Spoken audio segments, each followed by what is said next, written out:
Motor cars were designed to provide a new form of personal transport. But before long, they were used for other purposes.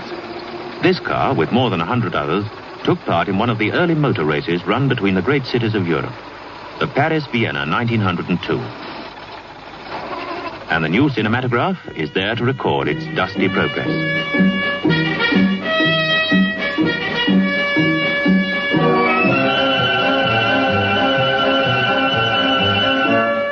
Most of these cars are standard touring models and are driven by gentlemen who are only too pleased to show off their new machines.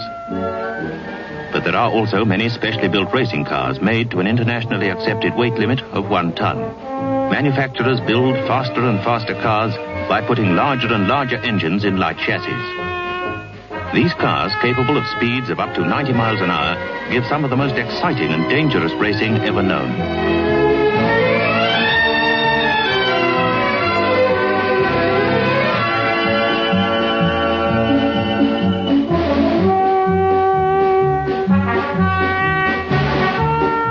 France at this time is supreme, and here comes one of her greatest drivers, the Chevalier René Denif on his Panhard.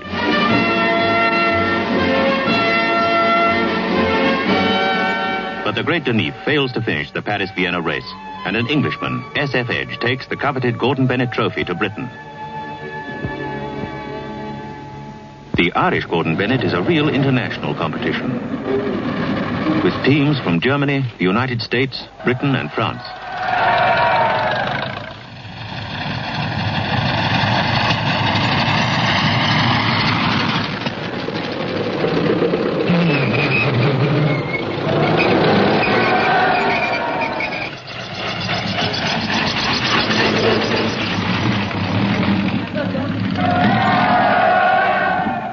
The race is over 7 laps of a closed circuit. Only a few weeks ago, the city-to-city races had come to a terrible halt after a disastrous attempt to run a race from Paris to Madrid.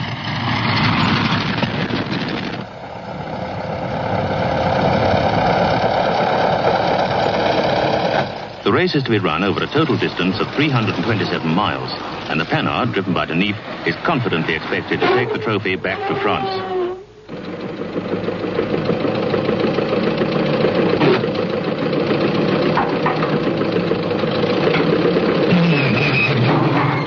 However, the unexpected is happening once more, and a German Mercedes driven by Janazzi is faster. Commonly called the Red Devil, Janazzi is better known for courage than success. But at last his day has come.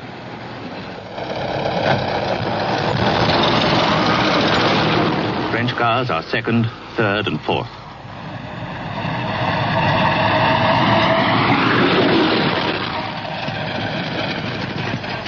But the Gordon Bennett Trophy goes on to Germany. Janazzi's erratic brilliance does much to make Mercedes the car of the year. Next year, special trials are needed to select Gordon Bennett teams, as more and more manufacturers realize that racing is a shortcut to fame. British hopes are centered on Edge's Napier. Tires are a great problem and have to be cooled whenever possible. Britain also has new streamlined Wolsleys. The German team is to be led by Janazzi, the undoubted favorite, while the Italians have Canio, their Queen's personal chauffeur. The Germans have chosen the Taunus, building fantastic stands to look like a medieval castle, and even translating the inscriptions in the post office into Latin. On this grand occasion, the Kaiser himself is up at 6 in the morning for the start.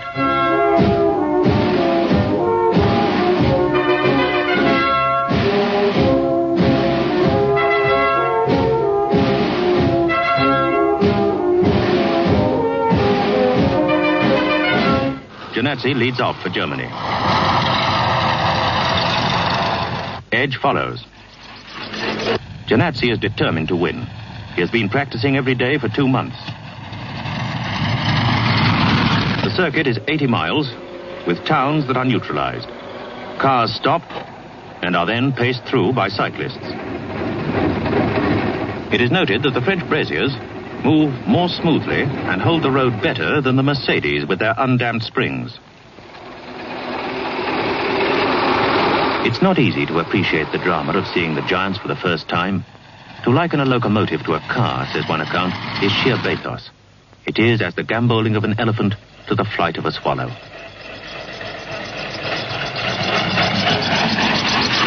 It's a shock to the Germans when Terre's brazier is found to be fastest of all and steadily drawing away from Janetsky.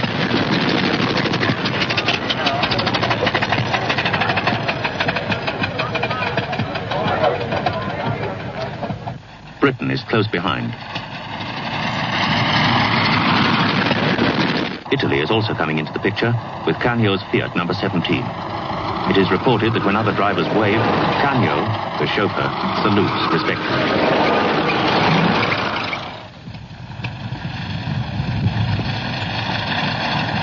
Lap after lap for nearly 6 hours, Terre keeps up his magnificent drive. Janetsky cannot match the fantastic regularity of the French car. At long last, the Gordon Bennett Trophy goes back to France. From now onwards, Terre is to be known as the chronometer. The following year, he wins again. And now France exploits her supremacy by organizing a new race on her own terms. The French Grand Prix is to be a 2-day affair of 800 miles, the finest possible test of men and machines.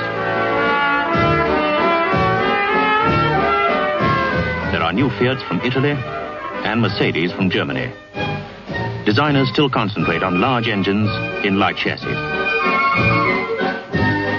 The 14.5-litre Mercedes engine is just about twice as big as that of a London bus. Hotchkiss have gone so far as to fit light wire wheels.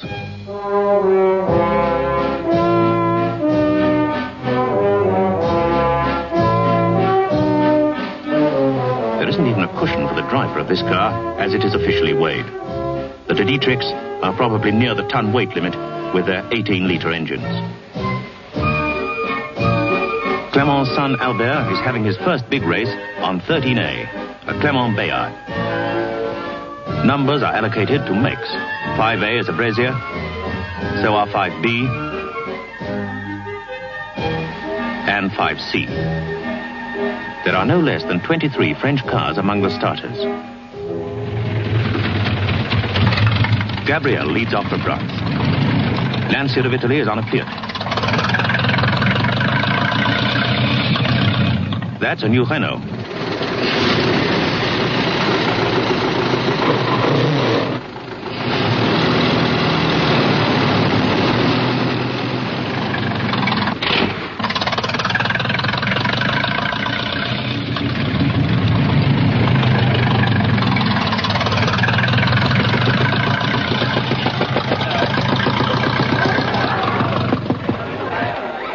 To make this race a test of men as well as machines, all work must now be done by the crew. This is just the start of a 2-day race.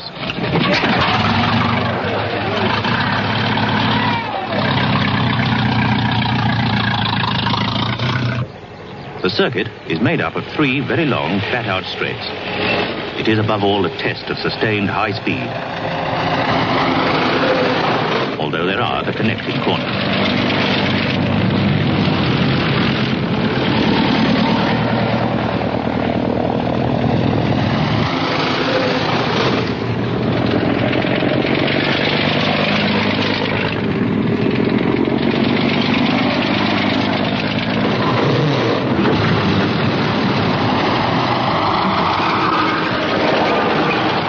Organization is on the grand scale, with 40 miles of palisading alone. As the first results come through, a brazier is again in the lead, with Barra driving. While the leading Hotchkiss has broken a wheel on the first lap. Lancia, the hope of Italy, comes in. A keen singer, he is said to detect a false note in an engine as easily as in one of his favorite Wagnerian scores. The entire radiator seems to be out of harmony today. The Italas are also off tune. And it is Seitz who takes the lead for France with a Renault. Braziers are second and third. The heat is becoming subtropical, but already the French lead is overwhelming.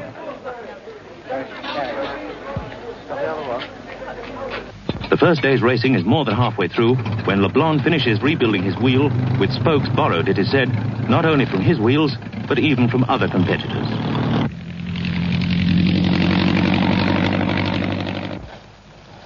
This is becoming a real test of physical endurance. The fine particles of dust combine with a dust-laying liquid to hurt the driver's eyes so severely that several can hardly see the road and have to retire. Just before midday, the waiting crowd see the leader come in.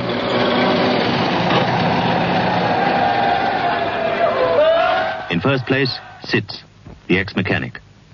And second, the youngest competitor, Albert Clément. Next morning, the race is continued.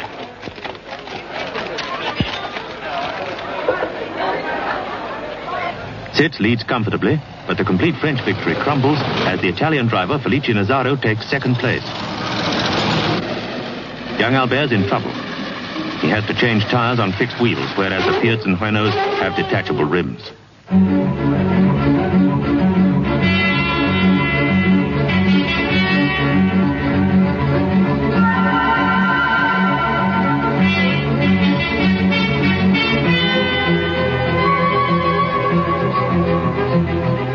Sitz's car is not only fast, but he can change a tire in 2 minutes, compared with up to 15 minutes of this.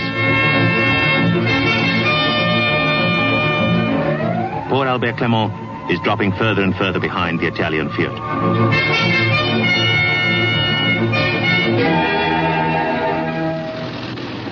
The wooden road specially built to skirt the town of Saint-Calais is tricky. Shepard, an American amateur, was fourth.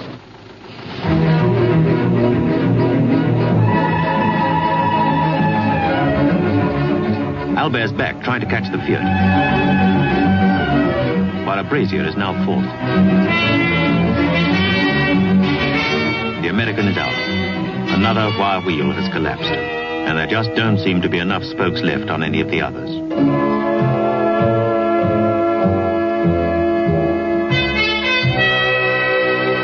Today, no one can catch the Renault, and Sitz waves to the crowd as he drives on with a lead of over 30 minutes on Nazzaro. The first Grand Prix is in every way a success for France. The Renault wins, while Nazzaro's second place for Italy in the Fiat gives a pleasant international flavor.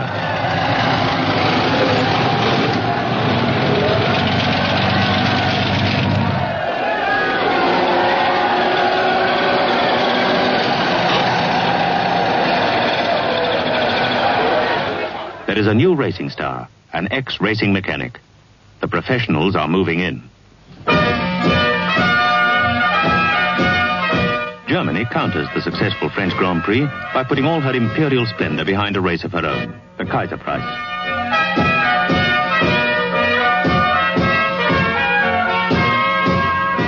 A large number of people still have little apparent idea of the danger involved, which is a big problem on these long circuits.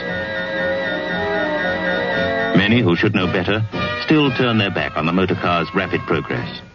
This time, Germany has drawn up regulations on her terms, excluding the large French and Italian Grand Prix cars. All the same, there is a strong competition from abroad, and for half the 300-mile race, a Belgian Piep leads. Then, on the very last lap, Felice Nazzaro comes through to win on his red Italian Fiat. The unlucky Belgian finds that he is now nearly 5 minutes behind. Germany can do no better than third. The race is not repeated. The Kaiser presents the prizes, not only to the drivers and to the designers, but also to the directors of the companies involved. Right on top of this comes the French Grand Prix at Dieppe.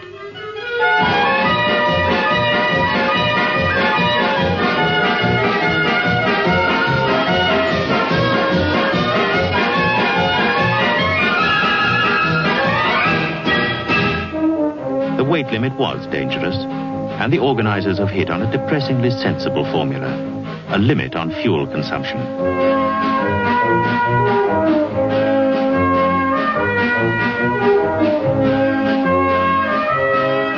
It's all done most carefully, but motor racing is spectacular, particularly with flamboyant characters in the German and Italian teams, with the hard-driving Lancia, and that most brilliant new star of all, Felice Nazaro, the son of a Turin coal merchant who is said to handle a car like a violin.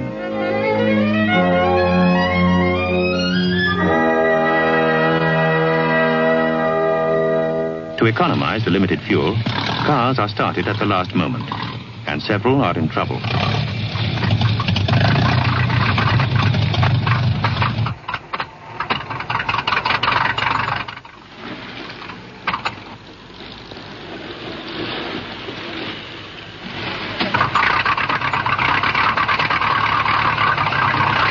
As soon as the race is on, all thoughts of careful, economical driving are forgotten. The new formula hasn't had much effect.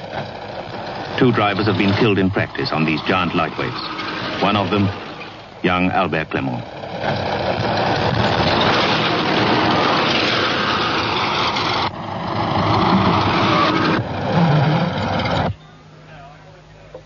Many drivers are finding the new circuit difficult.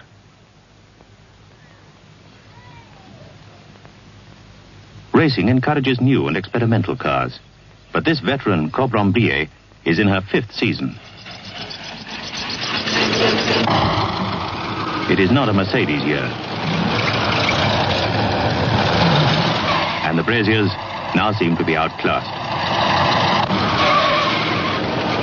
Italy has taken the lead. It's Wagner on a Fiat, and he's overdone it. His lead was less than 7 seconds over Duré's French Lorraine Dietrich. Bablo on a Brazier is trying hard. Renault is touched by the Brazier.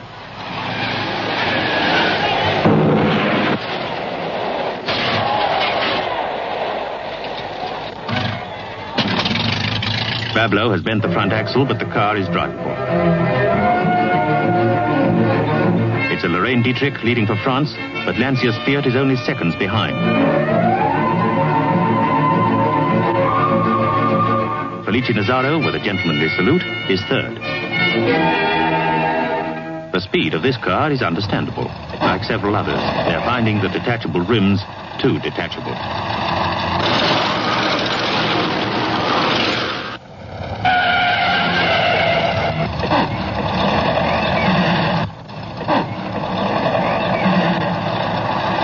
Racing has become tougher and more professional, but it's still usually friendly.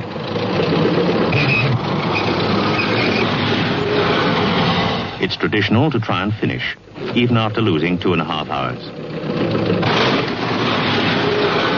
With a fabulous drive on the Lorraine Dietrich, Duré still leads for France. But the pace is now telling on Lancia's Fiat.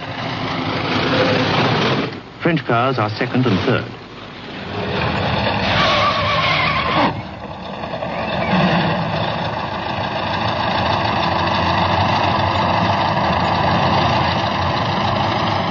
With only 2 laps to go, Duré's out. And first place has been taken for Italy by Felice Nazaro on his Fiat. Felice, the winner of the Kaiser Prize, wins the French Grand Prix. The next Grand Prix is again at Dieppe and starts with a bang.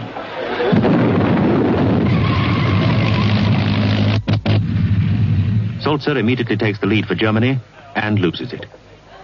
But it's depressingly clear to the French crowd that this year the white German cars are very fast, and a Benz now leads.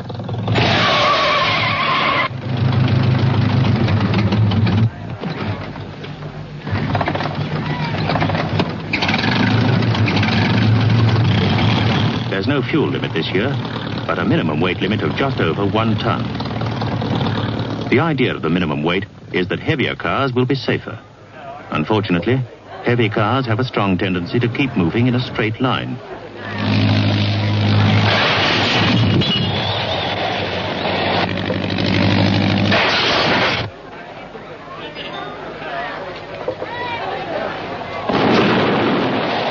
The German cars are overwhelmingly successful, although even Lautenschlager on the leading Mercedes makes his mistake.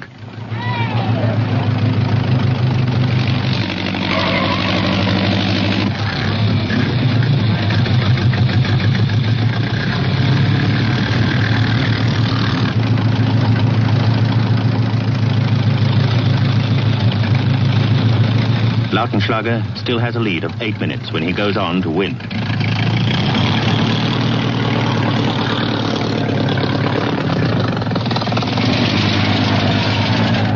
German cars are first, second, and third.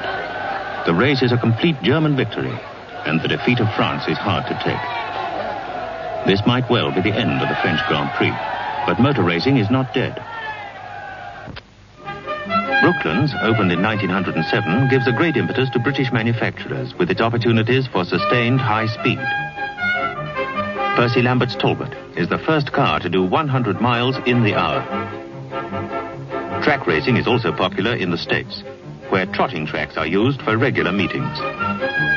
One British writer refers to this as a most unsafe procedure. In Europe, it's more gentlemanly. Even if it's not quite the thing to put your passenger nearest to the accident.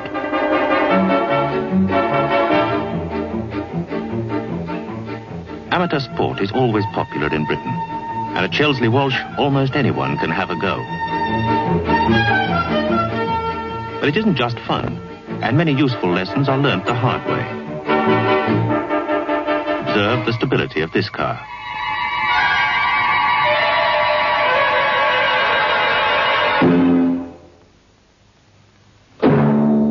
Now compare a Leon Peugeot, a fast car with a high engine and center of gravity.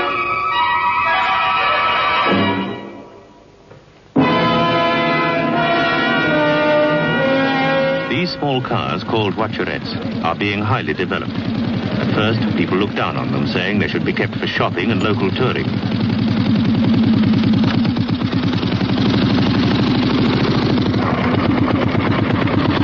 There is an air of the more cheerful British amateur racing of the day, as one of the crew dives beneath a seat, produces a magneto, and looks as if he doesn't know quite what to do next.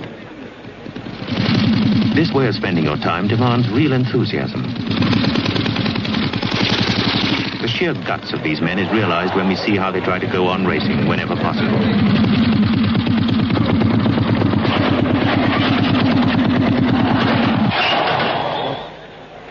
Surprisingly few people are seriously hurt.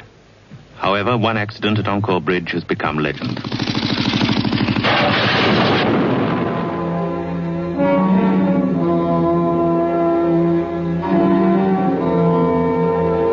Lifted from the wreck to be taken to the mortuary. When the driver was placed on the cold slab, he is said to have risen up and indignantly demanded his motor car. By 1908, this voiturette is winning a 300-mile race in under 6 hours non-stop. Louis Delage appears to abashed by his sudden fame to thank Guillaume. Less happy is the Grand Prix story.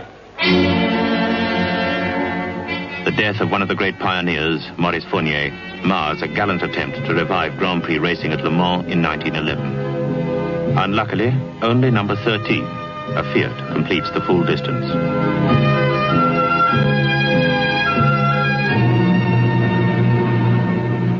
However, Grand Prix racing is to return the following year with new giant Fiats from Italy. French Peugeots with engines of only half their size and valuable experience from their voiturette racing. The British Sunbeams are much smaller still.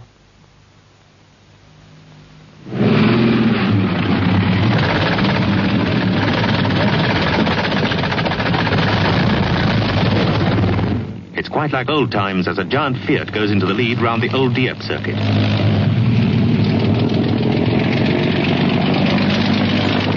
There is drama again at Encore Bridge.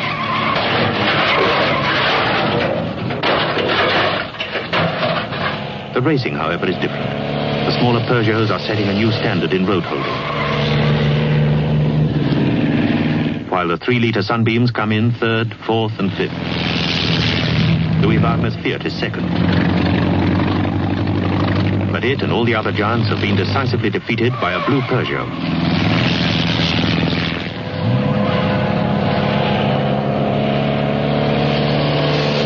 The driver, Georges Boileau, becomes overnight one of the legendary figures of motor racing.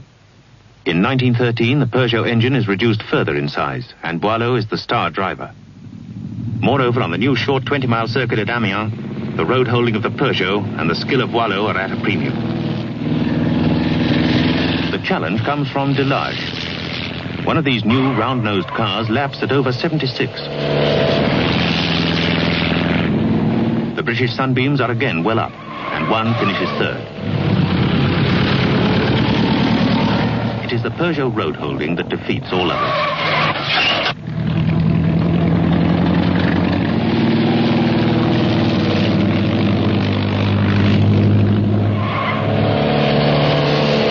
Another brilliant drive by Georges Boileau brings a second victory to France. French confidence grows as a race for Grand Prix cars at Le Mans gives the Delage a chance to prove themselves.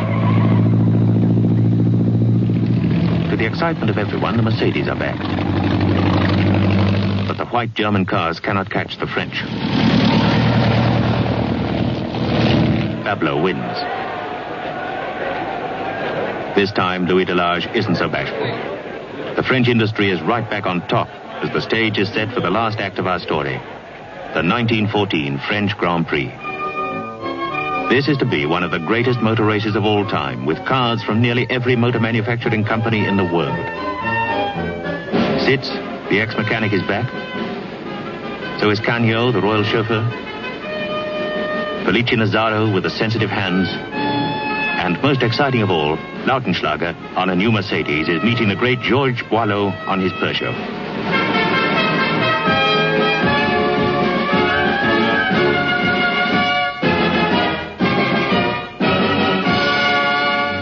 The new circuit is near Lyon, and for additional spectacle, the cars are to start in pairs. See how Seiler's white Mercedes walks away from Cagnot.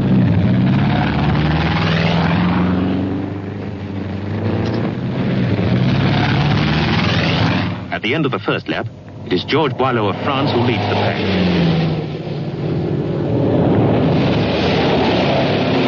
Then, to the dismay of the crowd, a white German Mercedes is fastest of all. Seiler leads, Boileau is second. On that dramatic day in the summer of 1914, the crowd line the short, twisting 23-mile circuit. This is a real test of a racing car and of the engineering skill of the nations involved.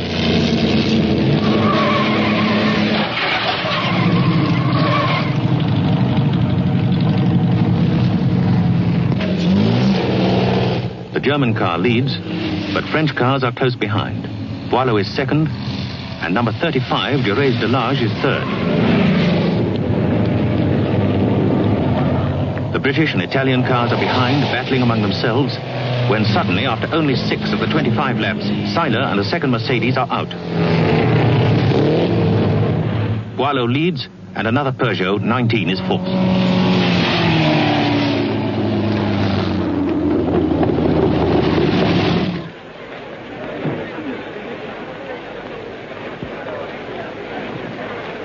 The blue Peugeots, with their tails cocked high, seem to gain yards on every corner.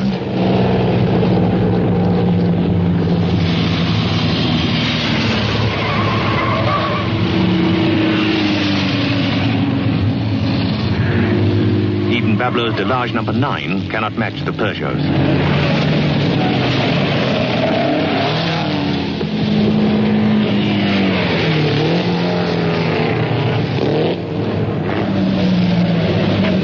Then the 3 remaining Mercedes start coming through the field.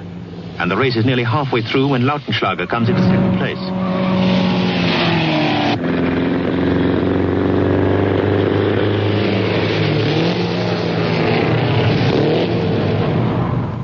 Boileau has never tried harder to win. Only 10 laps to go, and he leads by nearly 2.5 minutes.